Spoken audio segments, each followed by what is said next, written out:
Up my,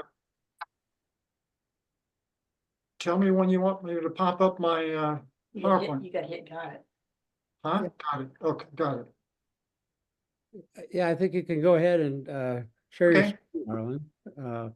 So yeah, our speaker is Arlen Twedt, who is the author of a massive, I told him earlier that it looks to me like family history on steroids. Really got all out with the family history.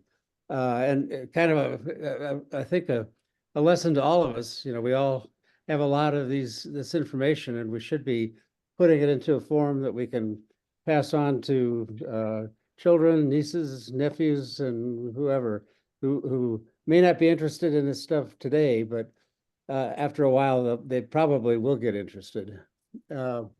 Anyway, go ahead and share your screen, Arlen, and Does he have, It's up there, ready to go. does he see it? Do no, you see it? no, we're not seeing the No, I screen. don't. I'm not sure you hit share screen. So and show, share Yeah. screen, okay. Go down to, you gotta go back to Back to where? Zoom. Zoom? We should introduce Now ask. hit, Share, now, share. share screen. I'll do it for you. Okay. I got my trusty editor here. There's share screen now, so now you can go to your PowerPoint there. Okay, here we go. You're probably having, No, still not seeing the screen. you gotta, Huh. here, punch hit share There. over here, see if that does it. There we go. Now you gotta start. from the There we beginning. go. Slideshow beginning.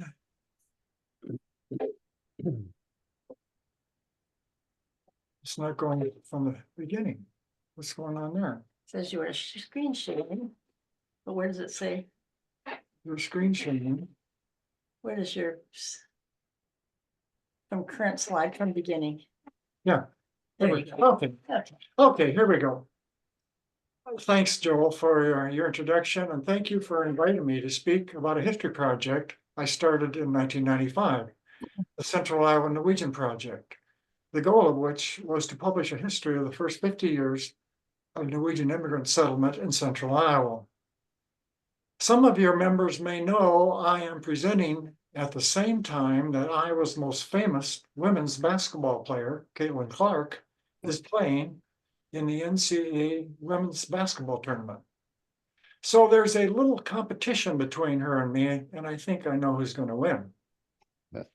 For those of you who do not know who Caitlin Clark is, she now holds the record for the most points scored of any college basketball player, man or woman. So after Joel contacted me about making a presentation, I spent some time exploring your lodge's website before I responded to him. I was particularly interested in learning more about the genealogy discussion group.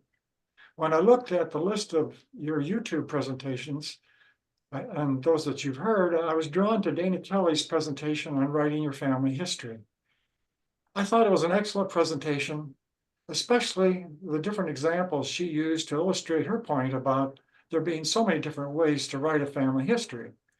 So I want to begin by giving her credit for what I'll be presenting today, because even though I'll be talking about a local history project, I hope you will see by the end of my presentation that for me, it turned out to be just another way of writing about my family's history.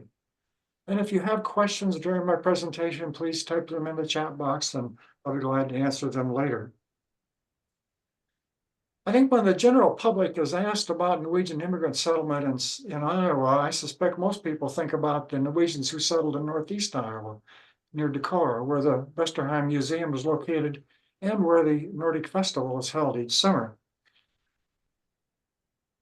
It is true that northeast Iowa is where the largest number of Norwegian immigrants settled, and that the second most popular settlement area was 2 counties west of there, near the town of St. Ansgar.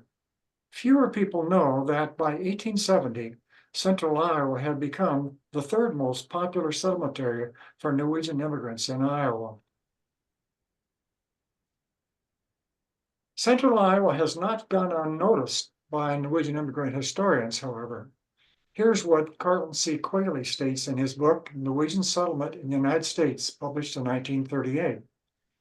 When the settlers arrived in the new lands on June 7, 1855, They found themselves in central Iowa, in Story County, where they launched one of the largest Norwegian settlements in Iowa and one of the more famous in America.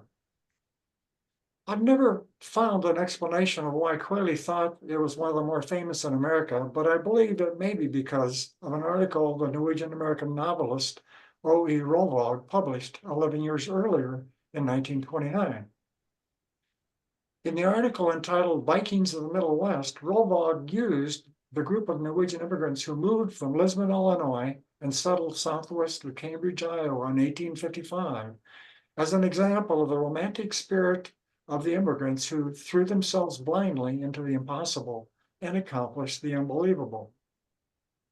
If I am correct about why Quayle believed the Story County settlement was famous, then I'm quite sure Rolvog knew about the Story County settlement because of a history written and given to him by Ole Nelson, who was a member of the St. Olaf College Board of Trustees when Rolvog was teaching at the college. The title of Nelson's history is A Brief History of the First Norwegian Settlement in Story and Polk County, Iowa, 1855 to 1905, and it is usually cited by other immigrant historians when discussing Norwegian settlement in central Iowa. These are the topics I'll be covering in this presentation. I'll begin by explaining how central Iowa became a popular settlement area for Norwegian immigrants, and then discuss how I became interested in writing a history about them. Then I will share a little about the 3-volume history I completed in 2020, and then explain why my editor, who happens to be my wife Asta, who's going to join us later, thought I needed to publish a 4th book, a book of leftovers. I know some of you may be viewing this presentation on small screens, so I apologize that some of the details I refer to may not be visible to you. This is a map from Martin Ovestad's 1907 book, Norwegians in America, Their History and Record, showing Norwegian immigrant settlement in the United States. You are no doubt familiar with how organized immigration from Norway began in 1825, when 52 Norwegians from Stavanger area arrived in New York Harbor and settled in Northwest New York State. They experienced considerable hardship there, and in 1834, their leader, Clem Pearson, found a new settlement area southwest of Chicago near the Fox River. By 1850, however, southern Wisconsin had become the preferred settlement area for Norwegian immigrants, with 5 Norwegians living there for every 1 living in northern Illinois. You can see from the area shaded red on Ovestad's map that the general migration of Norwegian immigrants was from Wisconsin into Minnesota and northern Iowa and on to the Dakotas, with the Fox River settlement area in northern Illinois and the Central Iowa settlement area being on the southern edge of their westward movement. I'm sure you know that Norwegian immigrants' reason for settling in these states too was the rich soil and tall grass prairie areas of the United States where they could farm. In Odd Lovell's book, Norwegians on the Prairie, he states, farming became their major livelihood. In 1900, 49.5% of all Norwegian-born heads of households were, according to the federal census, engaged in agriculture, as owners or renters of farms or as laborers. As many as 54.3% of the immigrants' children, the second generation, were farmers. No other nationality even came close. The Norwegian immigrants who started the 2 Central Iowa settlements in 1855 and 1856 initially settled 60 miles southwest of Chicago near Lisbon, Illinois. They began settling there in the mid-1840s, many of them coming from the parishes you see on this map, Skarnevik, Etne, and Fjellberg in southwest Norway. While they lived in the Lisbon settlement, they learned how to farm on land that was purchased for themselves or by working for local farmers who had moved there from states farther east. By 1854, land near Lisbon had become too expensive for new immigrants, so a group of families elected a scouting party and authorized them to look for a new settlement area for Norwegian immigrants. There are two stories about how the Lisbon settlers found out about land in Iowa. One is contained in Ole Nelson's history I referred to in my introduction. He states they found out about it when a former Lisbon settler who became a Bible salesman in southern Wisconsin and northeast Iowa returned to the Lisbon settlement and informed them about the cheap government land in Iowa. The other story is contained in chapter 54 of Hjalmar Holen's History of Norwegian Settlements, published in 1908, where he states it was a man who lived in the Lisbon settlement who had been to California and traveled through Iowa that told them about the good land in Iowa. In September 1854, a group of Lisbon families elected a 4-member scouting party to go to Iowa in search of a new settlement area for Norwegian immigrants. Their objective was to find a large area of land that could be purchased at the government price of $1.25 per acre. They were authorized to go as far as Omaha, Nebraska, but found what they were looking for in central Iowa. In September 1854, they purchased over 1,600 acres of land in Seven-Story County for themselves and other Lisbon families at the federal land office in what was then known as Fort Des Moines. In June of the next year, a second scouting party from Lisbon purchased over 2,300 acres in northern Story County for themselves and other Lisbon families, again at the government price of $1.25 per acre. Hjalmar Holen's history states the second scouting party chose a different location because of their Haugian religious beliefs, but my research indicates it was because they thought there would not be enough cheap government land left in southern Story County for all the families who would want to settle in central Iowa. The land office in Fort Des Moines was opened in June of 1853, and 2.5 years later, most of the government land in central Iowa had been sold. Immigrants who purchased land after 1856 had to purchase it from previous owners and land speculators. I've done a considerable amount of land research and have found deeds for the first parcels of land and timber lots purchased by the Norwegian families who moved to central Iowa before the end of 1860. Timber lots were much more expensive than virgin prairie land, as the wood harvested from them was essential for building and heating homes, preparing food, and for building livestock sheds. Also, the land closest to the river was more expensive than the land 3 or 4 miles away from it. By the end of 1860, almost 650 Norwegians had either moved to the two new settlements or been born in the settlements. This map shows how Iowa's Norwegian immigrant population in 1870. As you can see, the northeast corner of the state, where the town of Decorah is located, contains the largest number of Norwegian immigrants. And the second largest concentration of Norwegians is west of there, around the town of St. Ansgar. The Norwegians who settled in these areas migrated there from southern Wisconsin, where there were many more Norwegians living than there were living in northern Illinois. Circled in red in the middle of the map is Story County, which 15 years after Norwegian immigrants began settling there, had become the third most popular Norwegian immigrant settlement in Iowa. By 1880, there were approximately 6,500 Norwegians living in central Iowa, and it would continue to attract more families, most of them immigrating directly to central Iowa from their home areas in Norway. In W.O. Payne's History of Story County, Iowa, published in 1911, Payne offers this explanation for the tenfold increase in central Iowa's Norwegian population from 650 in 1860 to a population of 6,500 20 years later. Not in the earliest years, but in the first decade, there was a movement here that perhaps has counted more than any other similar movement upon the character of the county and its population. This movement relates to the coming of the Norwegians. Theirs was, in the beginning, not a straggling movement, nor one in which a number of individuals of family relationship or previous personal association joined in their efforts, but it was a matter of deliberate colonization.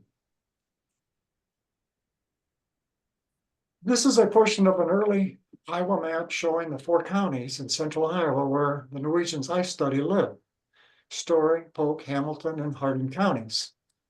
The only Story County town shown on this map is Nevada. As you can tell, Iowans do not know how to pronounce Nevada. This is particularly humorous when you consider Nevada was named for the Sierra Nevada mountains, and there aren't any mountains in Iowa. The river running through the left side of Story County is the Skunk River.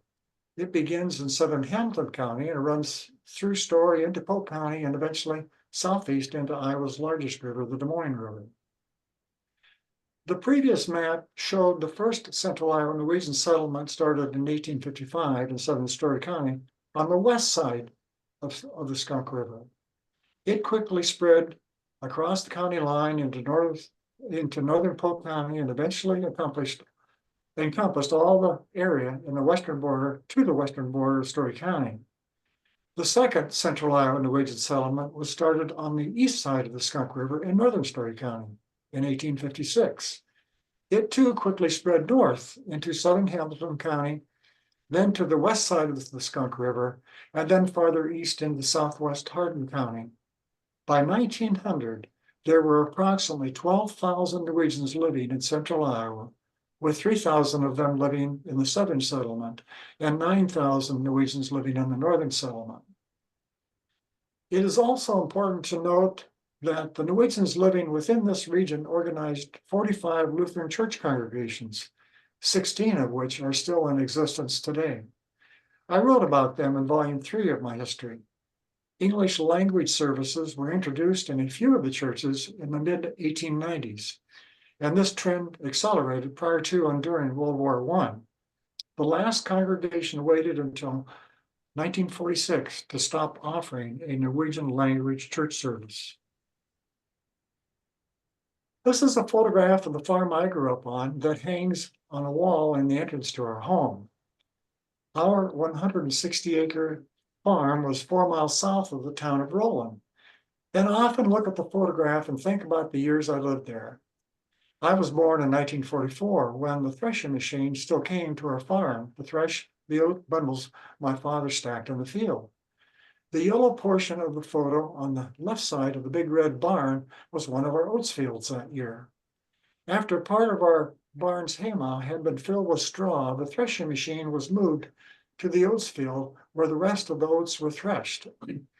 When there was no more straw in the barn to bed the west end of the barn, where our dairy cows lived during the winter months, Dad began using the straw from the straw stack for bedding. All my great-great-grandparents settled near Roland. My Tweet and Erickson great-great-grandparents helped begin the northern settlement, and my other 2 sets of great-great-grandparents settled there in 1861 and 1866. My mother's parents immigrated from Norway in 1906 and 1910, and after they married, they began farming near Roland too. So I grew up with lots of Norwegian traditions, especially food traditions like kringla, fiskenlefse, and kumla. And as a young child, I often wondered what the country of Norway was like and hoped I would be able to visit it someday. That someday happened in 1970 when my wife Asta and I visited Norway for the first time. This is what Roland's Main Street looked like in 1896. The church steeple on the right side of the photo belongs to the Lutheran church my father's family attended, and the steeple on the left is the Lutheran church my mother's family attended. My parents were married almost 3 years before they joined a church because they knew they would upset one of their mothers. They made their choice by flipping a coin and had me baptized in the pietistic Haugian church on the left. The other more liberal thinking church followed the religious customs of the state church in Norway. Those of you familiar with the early church history of Norwegian immigrants in the United States know they had a very contentious history until the 3 main synods merged into one in 1917. When I visited the Norwegian American Historical Association's archives for the first time in 1998 and described my history project to the archivist at the time, Forrest Brown, I remember him remarking, "Central Iowa was a hotbed of Haugianism." The influence of the Norwegian evangelist Hans Nielsen Hauge was present in many of the Norwegians who immigrated to the United States, but it was especially true of the Norwegian immigrants who settled in northern Illinois. Here's another photograph of Roland's Main Street in 1900. In 1900, Howard Township was the most Norwegian township in central Iowa. The only non-Norwegian business people on Main Street were the pharmacist, the newspaper editor, and the railway agent. That year, Knut Takla published an article about Roland in the Norwegian language newspaper Scandinavian, published in Chicago, which I included in volume 1 of my history. Takla traveled the upper Middle West, selling newspaper subscriptions for Scandinavian and books published by the John Anderson Book Publishing Company in Chicago. He began his history of Roland by stating, "In central Iowa is one of the largest connected Norwegian settlements in the state. Yes, perhaps one of the largest in the Northwest." Roland was platted in 1881 when rail service arrived in Howard Township.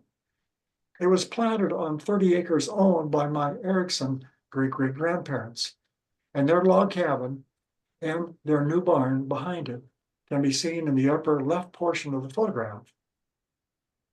By then, the log cabin had been sided with milled lumber. I don't know when the new barn was built, but I'm guessing it was around 1870. This is a photograph of my Erickson great-great-grandparents, Jacob and Ellen. They immigrated to Lisbon, Illinois in 1849. 6 years later, Jacob was a member of the 1855 Scouting Party that selected Howard Township as a location for a second Central Iowa Norwegian settlement. Jacob and Ellen and their 7 children were one of the 17 families, were among them, and 3 single people who moved there in 1856 to begin the settlement. Beside the photograph of Jacob and Ellen is a close-up of their log cabin that was still standing in 1900.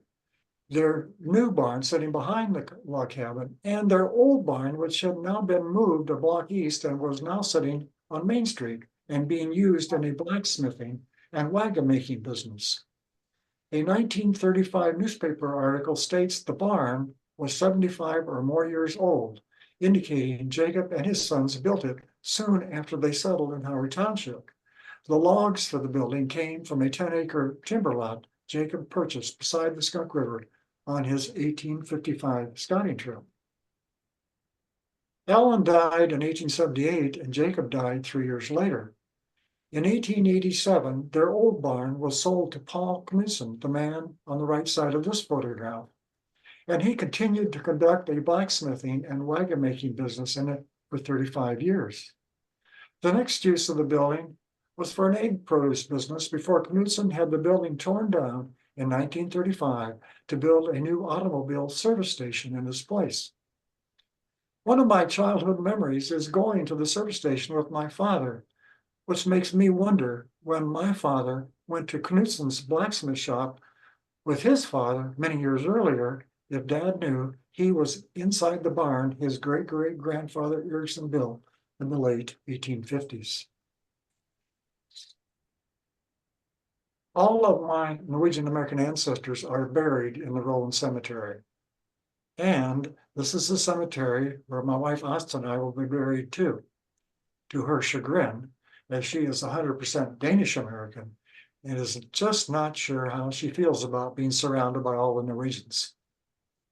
The cemetery contains burials of the largest number of the 650 Norwegians who lived in Central Iowa before the end of 1860. I have a table in volume 3 of my history that lists the cemeteries where all 650 people are buried, and most of them are buried in cemeteries in Story and Hamilton counties. I've walked most of these cemeteries during my many years of research, and Asta and I have attended 2 excellent cemetery walks in the Fairview Cemetery in Story City, where actors dressed in period costumes surrounded by props told the life stories of people buried in some of the graves. I am sure it is because of these cemetery walks that in 2009, I decided to begin writing what I call biographical profiles of all the Norwegian families who lived in Central Iowa by the end of 1860. It was a way for me to honor the families who started the 2 Central Iowa Norwegian settlements. I thought it was a brilliant idea, and still do, but it took me 5 years to complete the profiles. So there were times when I questioned my brilliance. The biographical profiles are in volume 2 of my history. This is the brochure I published in 1995 announcing my history project. After completing a family history in 1985, I thought I was finished with family history research, but while I was on a winter walk in 1989, I began thinking about the terrible winter my great-great-grandparents experienced their first year in Central Iowa, the winter of 1856 and 1857. I hadn't found much information about them from my family history, and I remember wishing someone would write a history about the Central Iowa Norwegians so I could know more about their lives. Well, the year I completed my family history, I started attending a Norwegian language adult education class during the winter months with our neighbor Stan.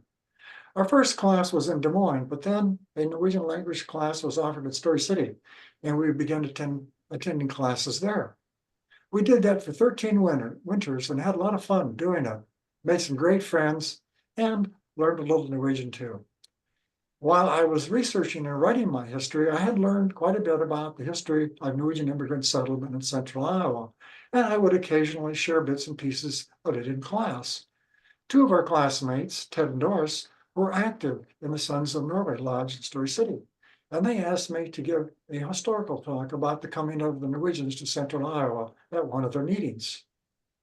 Well, after doing more research for the historical talk that I presented in 1993, I realized I could be that someone I had wished for in my winter walk in 1989, who writes a history of the Central Iowa Norwegians. So in 1995, I started the Central Iowa Norwegian Project to begin gathering information for writing a history of the first 50 years of Norwegian immigrant settlement in Central Iowa. I thought I could have it done by the 150th anniversary of Norwegian immigrant settlement in Central Iowa in 2005. When I realized this was an impossibility, I decided to publish an anthology of histories and memoirs other people had written for the 150th anniversary. But I did not achieve this goal either. It was too much for me to do while I was still working full-time. When I started my history project, I hadn't thought much about how I was going to publish it. I didn't start thinking seriously about it until a few years later when I met with Peter, who had supervised the publication of local histories, supervised the publication of local histories as head of two different state historical societies, the Iowa Historical Society and the Indiana Historical Society. He told me it would be difficult to find a publisher for a history like mine and advised me that I needed to begin thinking about how I could raise funds to publish it privately. This was not what I wanted to hear, as I wasn't interested in raising money or storing boxes of books in my basement and spending my time trying to market my books. 2 years before meeting with Peter, I had read an article about a new way of publishing books called print-on-demand publishing, where a book is not printed until someone orders it. As I learned more about it, I became convinced this is the way I wanted to publish my history. Then I had the good fortune to meet Lars, who had worked for a print-on-demand company that formatted books for its customers. Lars advised me that I could learn to format books myself, which is what I did, publishing them through Amazon's self-publishing company, Kindle Direct Publishing. For me, there was a great sense of self-satisfaction in formatting the books myself, and the only expense was for a commercial artist to design a book cover.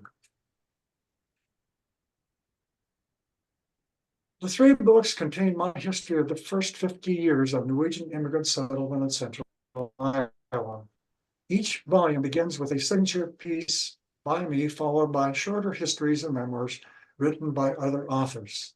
The signature piece in volume 1 is about the settlement period from 1855 to 1880. It traces the migration of the early Central Iowa and Norwegian immigrants from their farms in southwest Iowa to the Lisbon settlement in Illinois and from there into Iowa.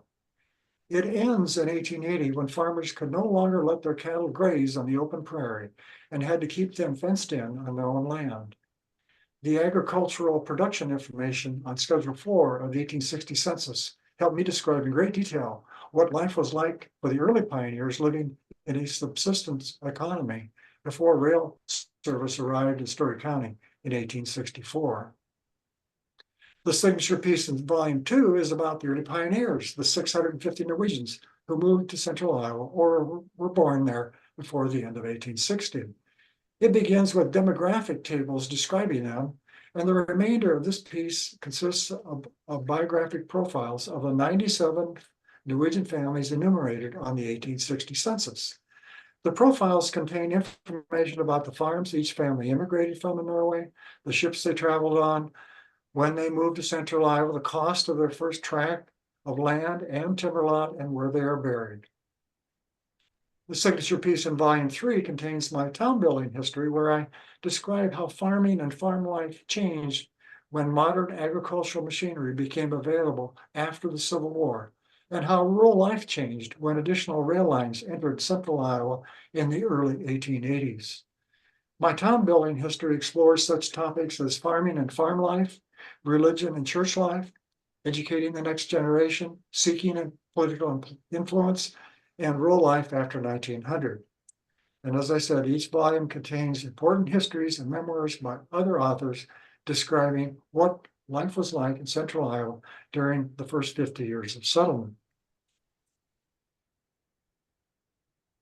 Each of my signature pieces begins with an acknowledgement of the Indian tribes who lived in Central Iowa before it was open for white settlement.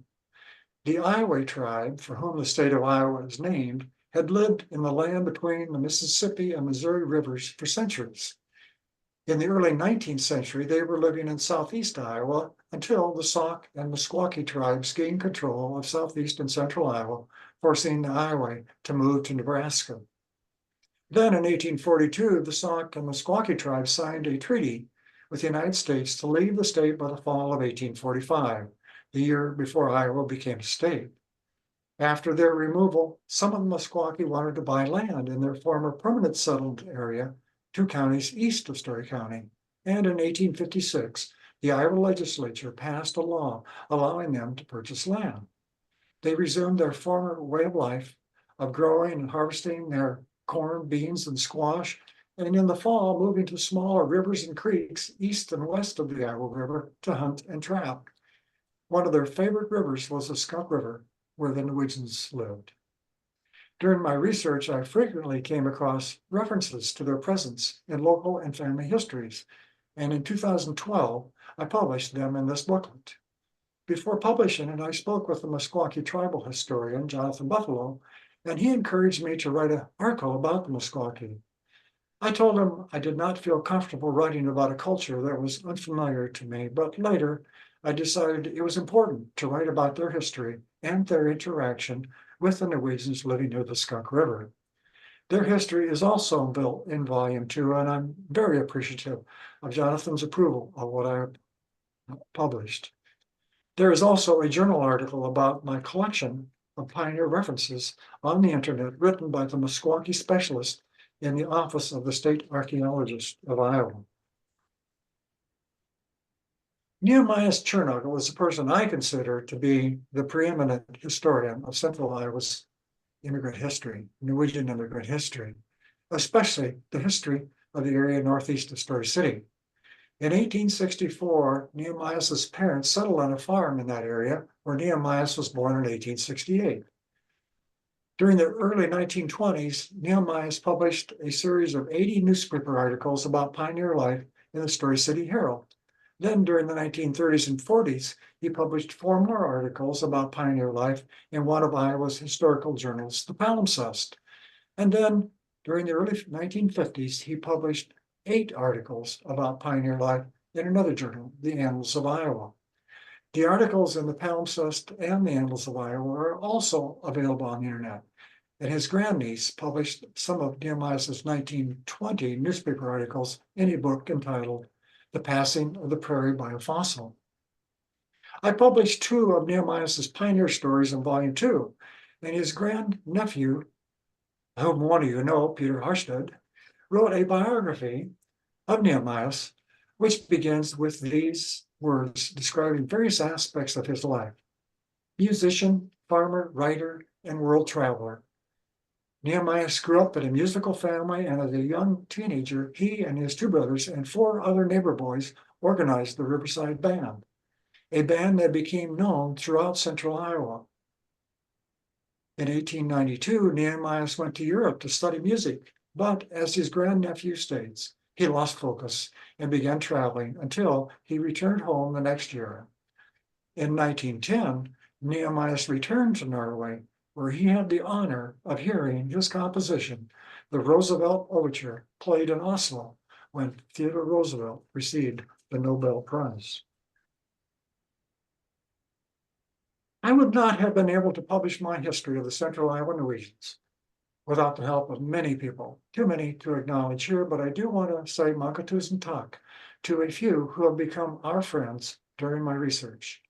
To our friend Mark, who put information about my history project and my early settler database on his website in 2000 and has posted updates on the progress of my research and press releases for my books. To our friend Hans, who started a genealogy group in Haugesund, Norway, and who is most responsible for me knowing the location of the farms where almost all of the 396 people on my early settler database immigrated from. To our late friend Jim, whose ancestors settled in Lisbon and moved to Central Iowa. He was my go-to person when I had questions about the history of Norwegian immigration to the United States.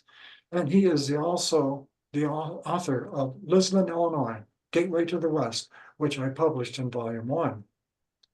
To our friend Steve, another excellent genealogist whose ancestors also moved from Lisbon to Central Iowa. He provided many valuable comments that improved my settlement history in volume 1. To our friend Sten, who grew up in Story City but has lived most of his adult life in Norway, for his encouragement of my research and for translating Carl C.O. Hansen's articles about Central Iowa that I published in volume 3.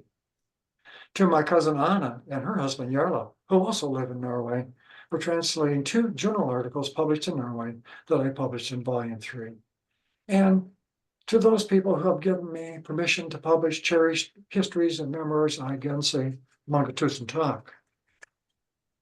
This is my wife Asta and her mother Artis playing Scrabble during one of our visits to Artis's home in southwest Minnesota before she died in 2007 when she was 95 years old. Artis was interested in my research too. She grew up speaking and writing Danish, and during visits to her home, we worked on translating the oldest history of the Central Iowa Norwegians I have found that was written in 1888. I published it in volume 1, and Artis insisted I include my name as co-translator, even though she was the real translator. She also translated all of Knut Takla's articles about Central Iowa published in Scandinavian. Of all the friends who have helped me publish my books, it is Asta, my wife, of almost 58 years, who deserves the most credit. Whenever I am asked about my books, I always tell people I could not have published them without her assistance. Every word and sentence in the books has been proofed by her at our breakfast table or on trips to visit Artis or our 2 daughters. She has also helped me to become a better writer, though we haven't always agreed about the use of commas. But as my editor, I've learned to defer to her judgment. I am so thankful for her constant support and encouragement in my research and writing over the years.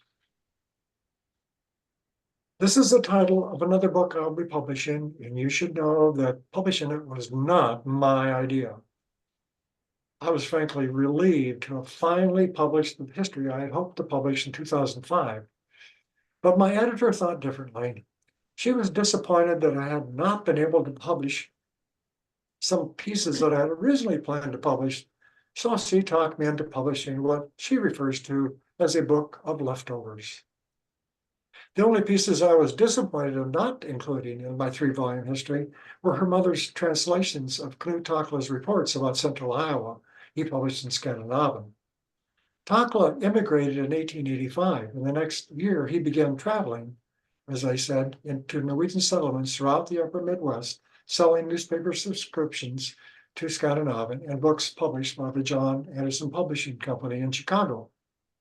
Occasionally, he would publish reports in Scandinavian from the settlements he visited, and 11 of his reports were from Central Iowa.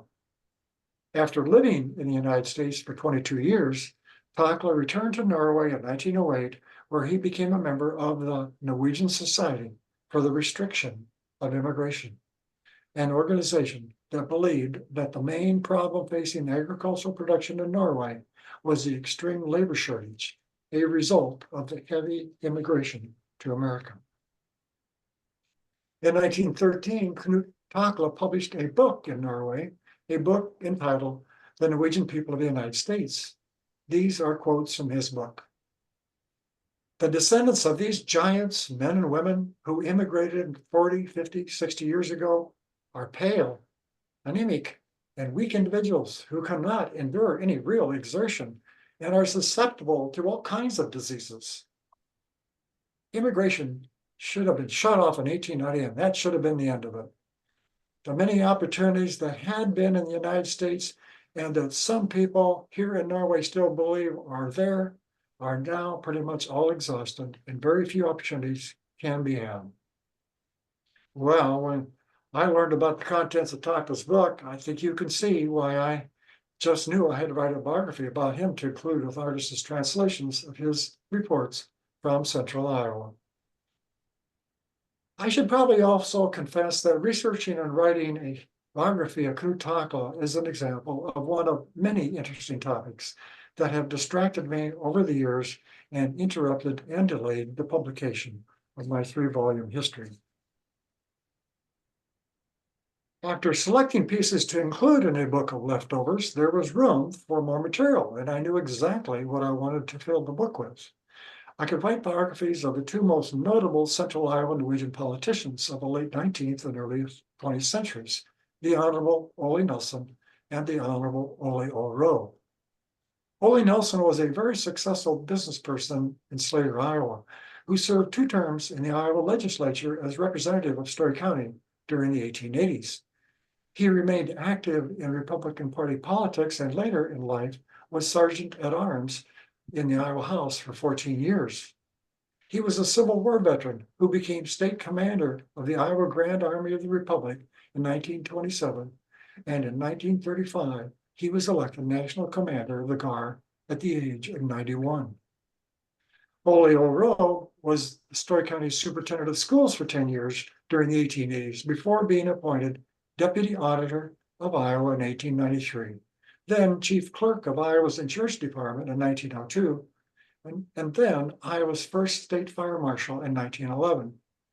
During election season, he campaigned in Norwegian settlements throughout the state and was a sought-after Memorial Day and 4th of July orator. Some of you listening to this presentation undoubtedly remember Paul Harvey, the ABC radio news broadcaster, and his program, The Rest of the Story.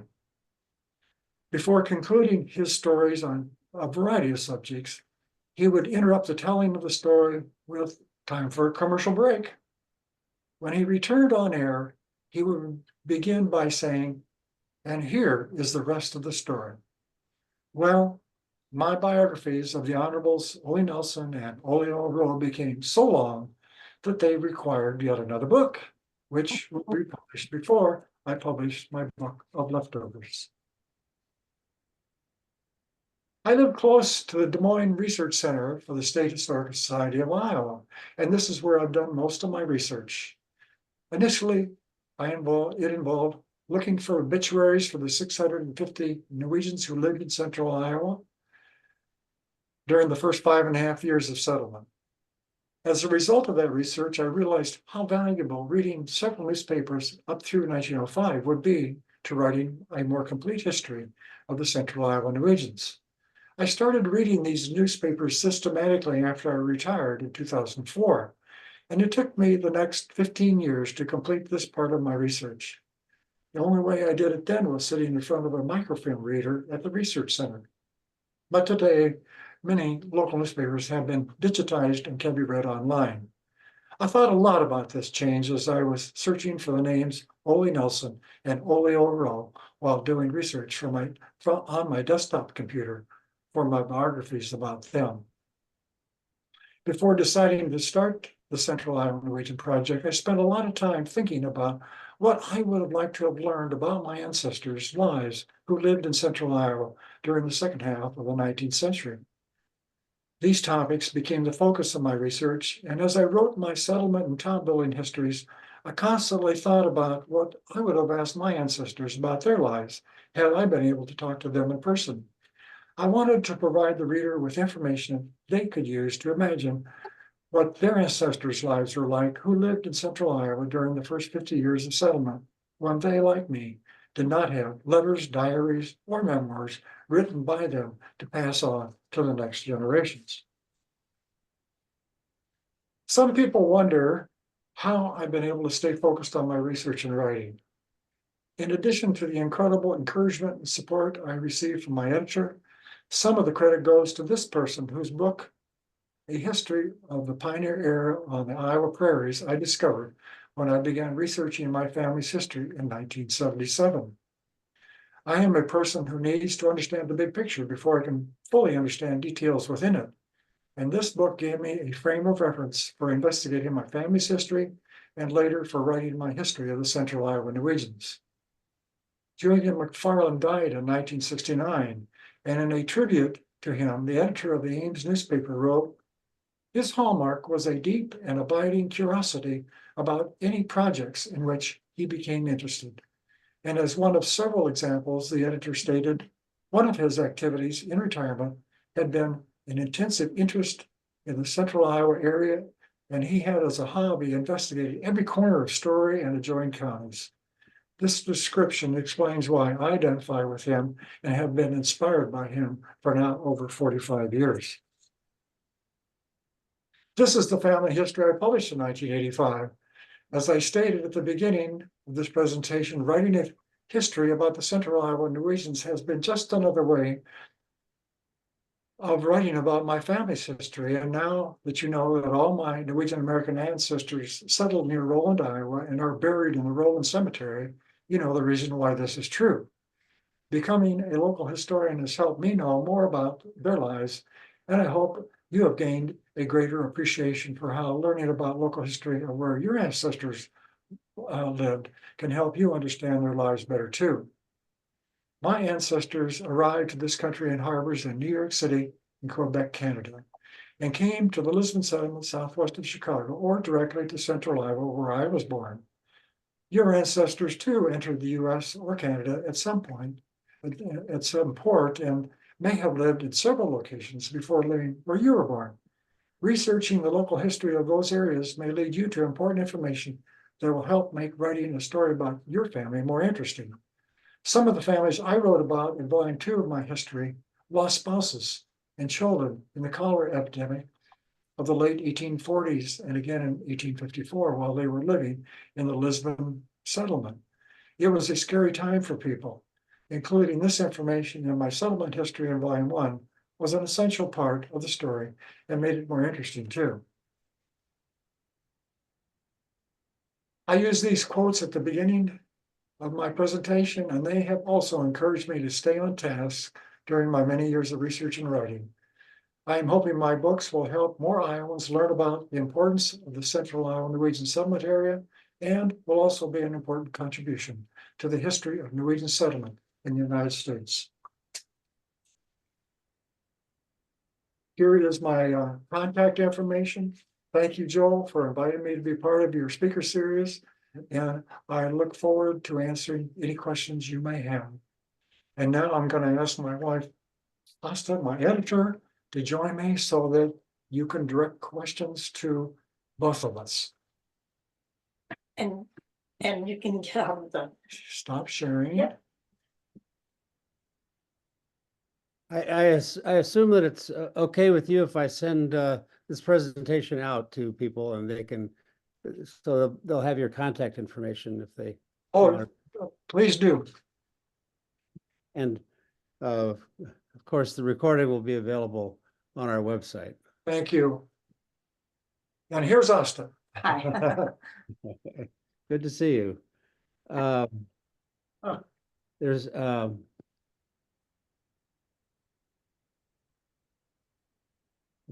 Sorry.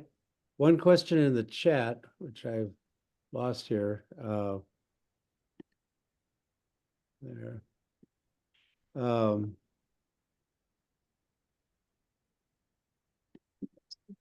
This is, question is, what are the surnames of your ancestors from Skanevik and Etna parishes?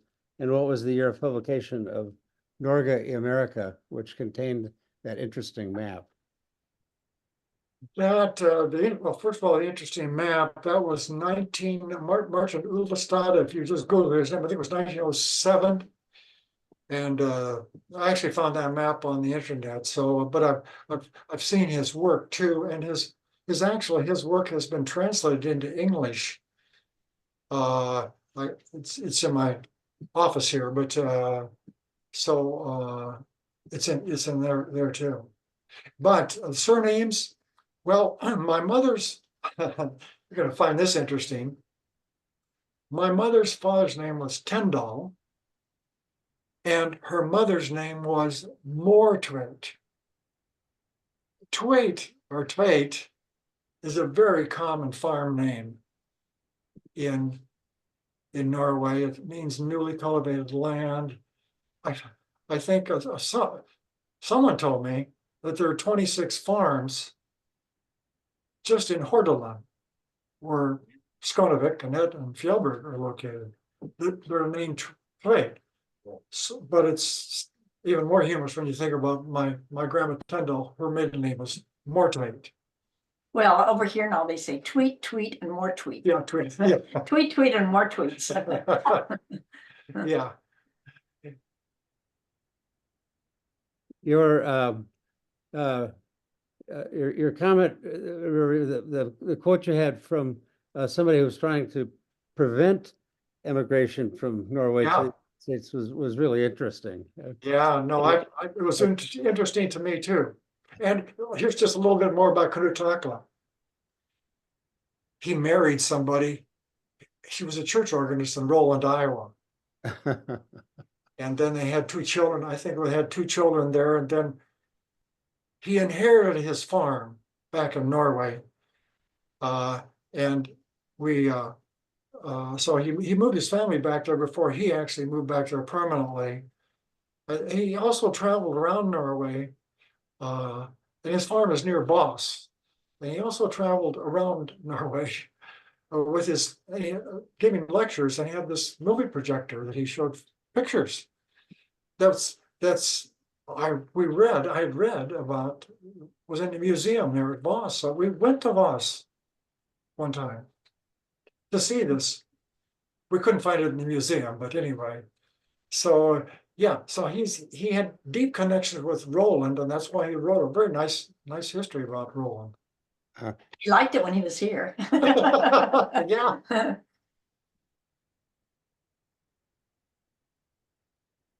Gosh, what an impressive volume of work you guys have cranked out over these years.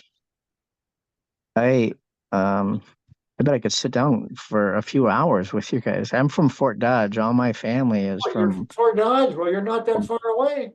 No, I know. You probably come to Des Moines occasionally. Well, I've been there many times. That's Ankeny as well.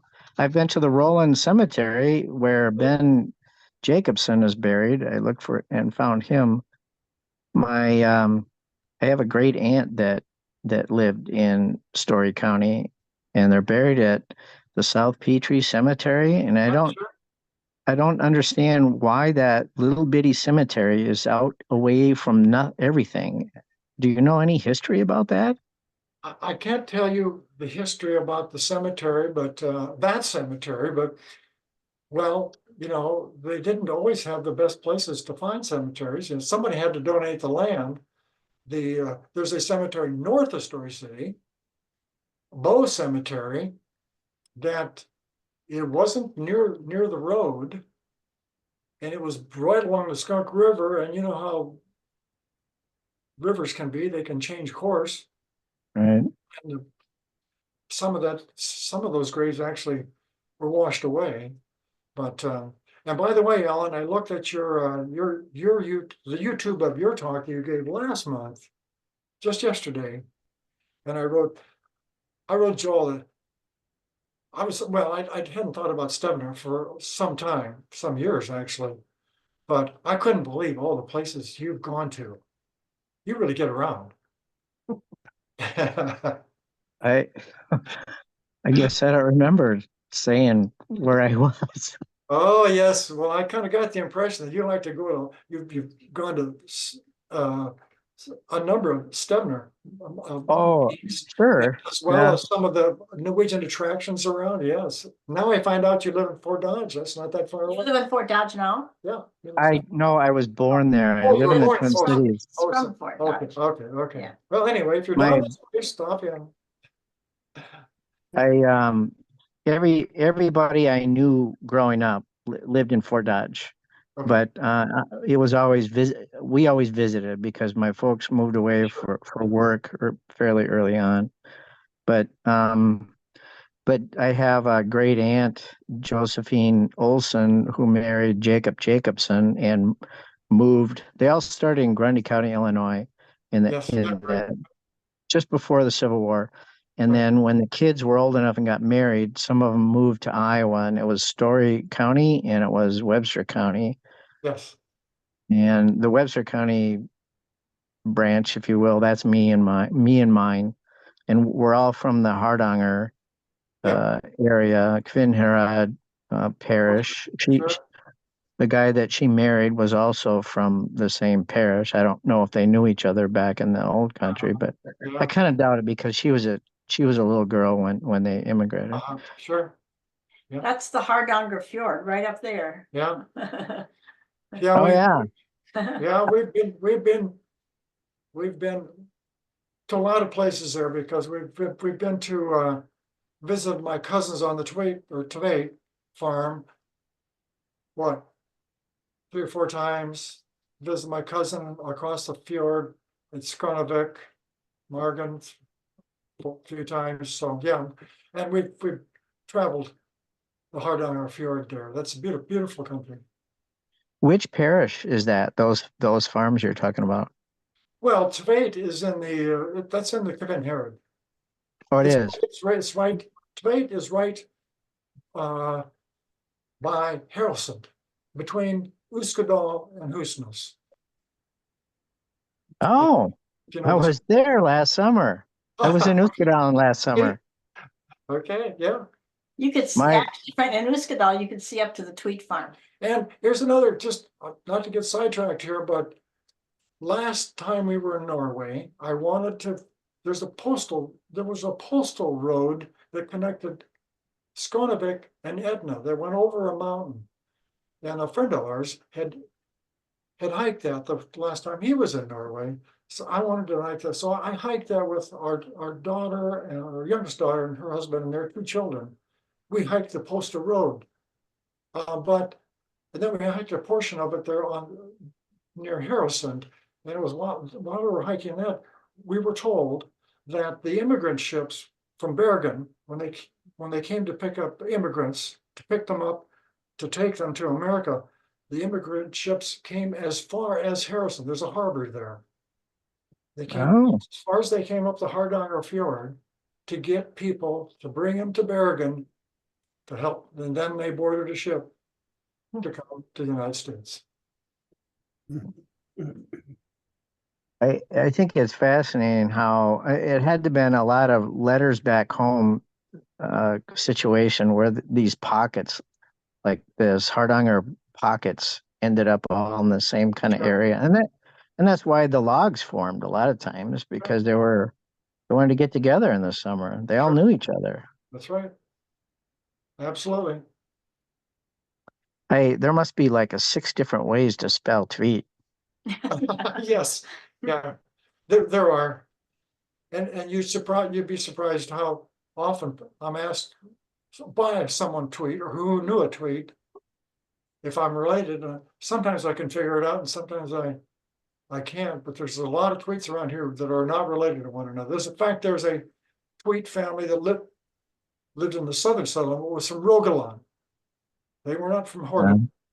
So yeah, it's a more common name than you would expect. Well, I better let somebody jump in here.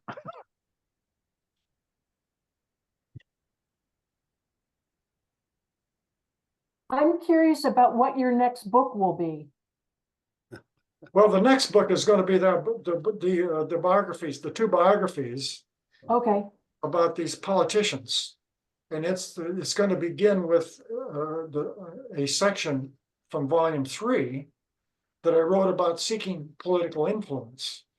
And even though the Norwegians, by 1860, I think the population of Story County was around 4,000, let's say. Story County just started. There were 52 people living in Story County in 1852. So 8 years later, it had 4,000 people. So it was filling up very fast. And almost 10% of this population was these Norwegian families. And but they had a difficult time getting people elected to the cherished county offices, like, treasurer or recorder or those kind of positions. The non-Norwegians kept them out of they did solve that finally, so that as one and I tell the story in that book about this, so that story is in there too. But the one person says, well, by the end of the 1800s, there were a lot of oldies being elected to political office in the county. But so that's the next book. The book of leftovers. Actually, we have a meeting Tuesday, the second meeting with a commercial artist who's getting a new book cover made. well, thank you. And I have a question for Asta. Yeah. Yes. Good. Where in Denmark are your ancestors from? Do you know, with all the focus Yeah. on Norway? Is there? I do know, and it's all different places. So I have one great, it's all, I have one grandmother that immigrated, but otherwise it's all my great grandparents. So one grandmother came from great grandmother. Oh, my grandmother came from the Silkeborg area up by kind of northern Jutland. Mhm. And then one came from southern Jutland, and which is well, I guess it's still in Denmark at this point now. And then one came from Langeland, the island of Langeland. Right. One came from the island of Møn, and one came from the island of Lolland, and one came from Sjælland, the island where it's south of the island that Copenhagen, right south of Copenhagen. Wow. So they're all different places in Denmark. Yeah. Thank you. Gosh, I have Denmark, names nevertheless. from. Sorry. I'm also Danish, and some of them are from northern Jutland, and they married in Webster County as well. So there's We some could be- Danes in Webster we County. That's good to hear. We could be related yet. Well, just to jump on that, the third Danish settlement established in Iowa was the Copenhagen settlement south of Story City. The third largest. Yeah. No, it was the third. No, it was Oh, the third largest. oh, It was the third it was one, the okay. third Danish settlement, and that's another little project. That went a year's worth of time. I published a history of the Copenhagen settlement in a Danish journal. Now, will Asta be taking the lead on that since it's her ancestry? No, he's already done it. I didn't know anything about it.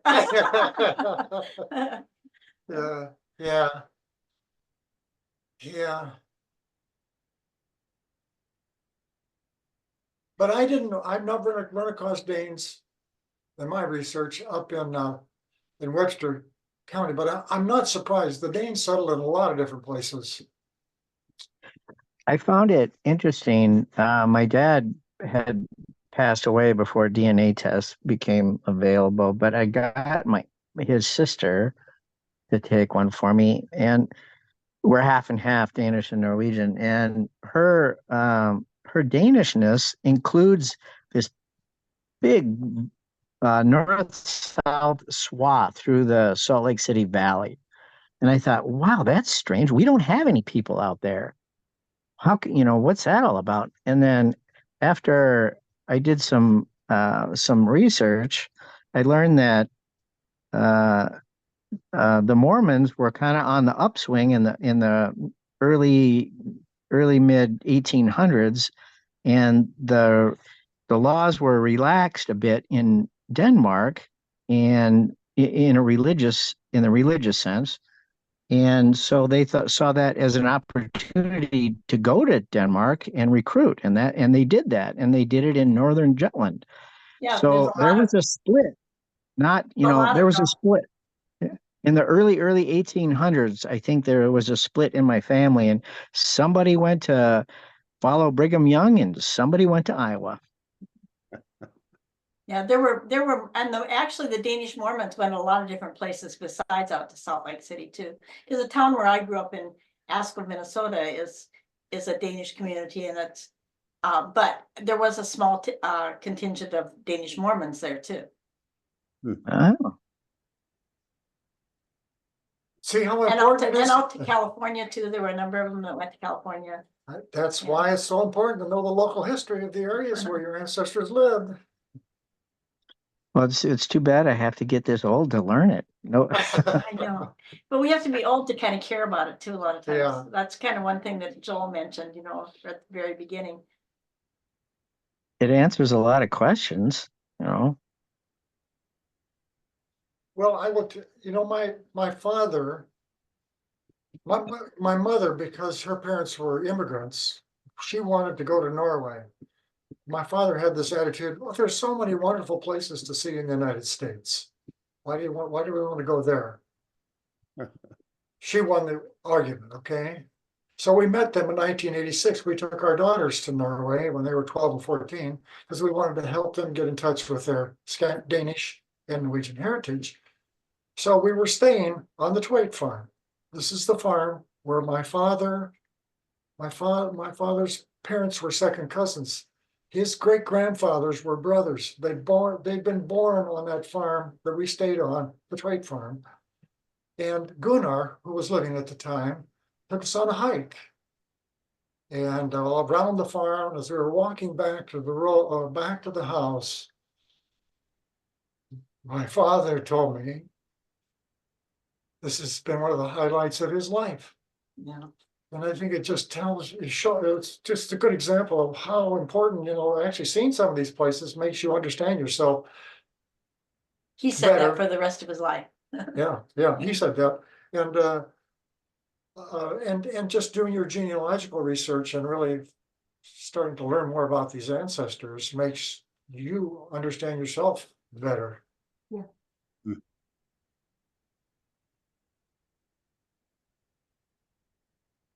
Okay, well, let's thank our speaker and Asta for your presentation. And Well, thank you so much for inviting me to speak to your group. I've really enjoyed it. good. Thank you very, very much. It was just wonderful. A little intimidating to see all that you've done, but absolutely wonderful. Thank you. Inspiring. One of the things that put me in touch with Arlen was that he also did a history of the Mowat and Helvik families migrating to the United States, which is one of the families that I'm connected to there. So he's he's really wrung out this. One of his detours. Yeah. Thank you. You're You're welcome. welcome. Thank you.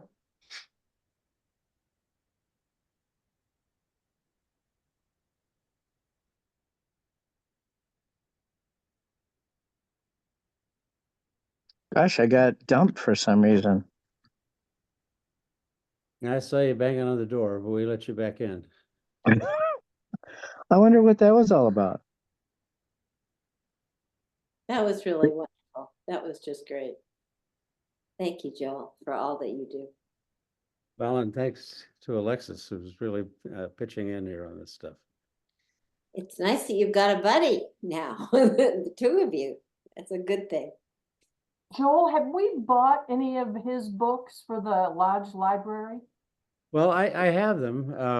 I could donate them. I went through them and I didn't find any familiar names in them.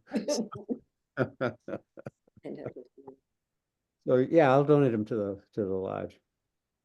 I know I have 3, but I haven't. I'm pretty sure that I'm not going to find anybody related to me. And there's just like one step away. Yeah. I think my family, well, there were other Norwegian settlements around there. Mine was in a little place called Rose Grove.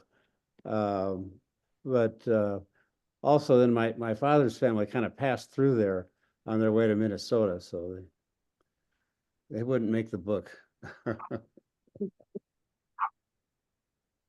Thanks again. Yep. That was fun.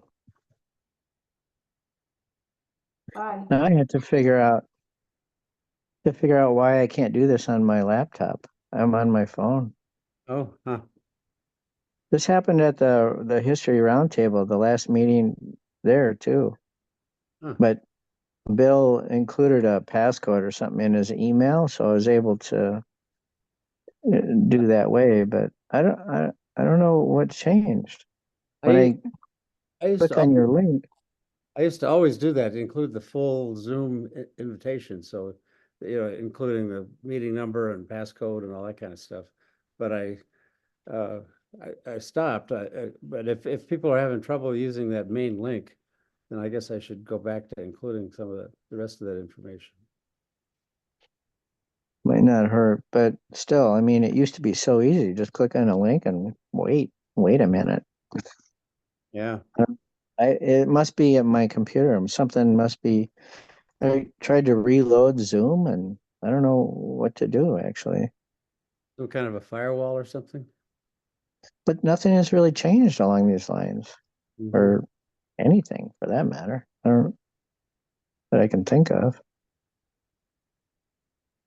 I don't know. Maybe we'll have to practice somebody between now and the next meeting just to see if I can do it. Or Sure, we can do that.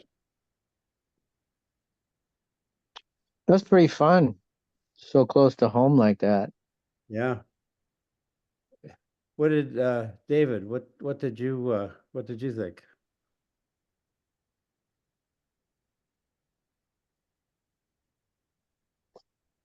Speaking to David, Yes. I'm writing a family history myself. Oh, Inspired okay. me. What? So Haugen, that's a good Norwegian name. Yes, it is. I kind of suspect that, like the rest of us, there's more than one Haugen farm in Norway. Yes, there are. That's correct. Mine is in Hordaland County, Yeah, okay. near Olin. Oh, okay. Well, that's our stomping ground. Which parish?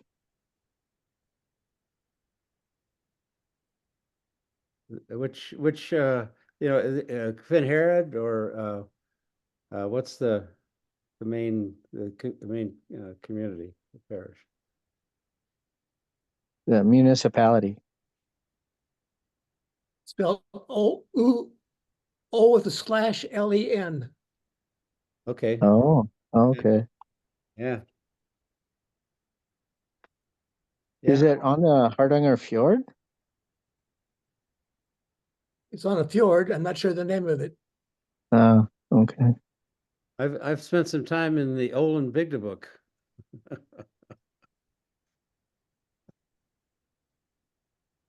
Hmm.